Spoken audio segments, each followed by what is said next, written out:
Like, what would you tell a guy right now that's looking at a support team? Maybe he's getting some calls. He knows some people that are losing their jobs or maybe going to have to cut back. Like, do they get on the phone this week and start trying to raise new support? Do they only just try to keep, to manage their current support team? Do they kind of let this thing pass for a month or two and, before they start going after people? What do you do practically right now? Well, you pray for discernment and wisdom, but to be silent is the worst thing you could do. Okay. And so you sound like you're asking a question for the new support raiser as well as the veteran who already has a team. Yeah. But and it is more challenging right now for a newbie starting out from scratch. But even then, I would keep proceeding, because God is using this virus as a worldwide pause button. And it's almost like I'm not saying he's behind the virus. He certainly has allowed it at the least, but he wants to use it in our lives. And so to me, he's almost saying, you haven't been willing to take a Sabbath. I'm going to force you into a Sabbath, a long-term Sabbath, where you now are going to have to spend time with me and reflect on me and reflect on your life and reflect on your family and your values and all these areas. The busyness of life has been set aside in order to really think deeply about what's really important. Well, so I think this may end up being a great time to raise support, because people are certainly available. They can't go, I'm sorry, I'm fishing all day with my 2-year-old. I can't talk with you. No, we're doing it all via Skype or Zoom or something, but the availability is higher than it's ever been. The lack of distractions is better than it's ever been.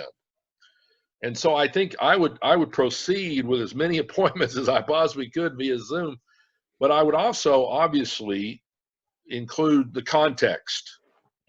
Mr. Smith, we are in an amazing time in history here, and I don't know what is happening here. I don't know what God is doing, and I'm sure you have all kinds of pressures and challenges and so forth, but I just wanted to be true to my calling and what God has for me. And I think he wants to do something during this time and afterwards. I think our world's going to be a different place from this point on.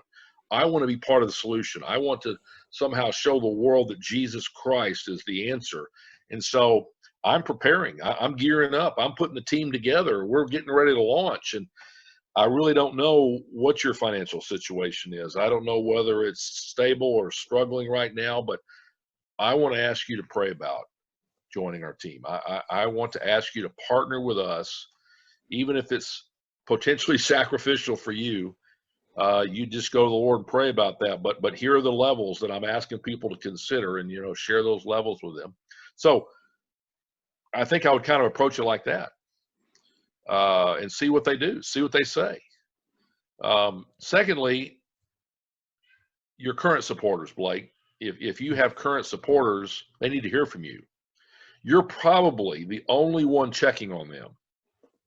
I'd like to say that their pastors are calling them each day and saying, well, how you doing, brother? And what's going on? And no, I love my pastors, but no, I haven't heard from any of them, And so you never forget who takes an interest in you in the time of crisis, who checks on you or visits you or somehow expresses concern for you during a time of great crisis like this. And so I've been putting in all kinds of phone calls. Yeah, I'm getting a lot of voicemails, but just saying, how you doing, brother? What challenges are you facing? What can I pray for you about?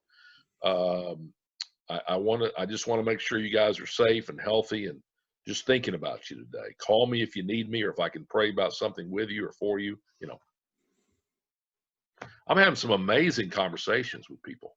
Yeah. Now, I have done this on a few people, Blake. I'm not saying do this with everybody, but a couple of people, if I've known they may be facing some pressures, a dentist who now is still paying all of his employees but doesn't have any customers, brother, if you need to pause your giving for a period of time, please do that. You have full permission to pause your giving for a period of time if you need to. So I've made that offer at least twice, maybe more, to certain individuals. I think and they they appreciate. respond. I think they appreciate that. Well, and I'm sure intentionally use the word pause, not cancel. You want to use your vocabulary very strategically, Blake. Here in Arkansas, we've been able to move from 2-syllable to 3-syllable words. We're growing in our vocabulary. So yeah, I use the word pause rather than cancel. No, I think that's some great wisdom. Man, stay in touch with people, reach out to people. You can't go wrong by reaching out to people. I'm having some amazing conversations because people now are available. They're thinking deeply. They're feeling deeply. The relationships mean more to them right now with their own family. They're wondering, who really cares about me? Really, come on. Is there anybody out there that really cares about me? Well, if there was ever a time that people should care about others and reach out with at least a phone call or a text or something, it'd be right now.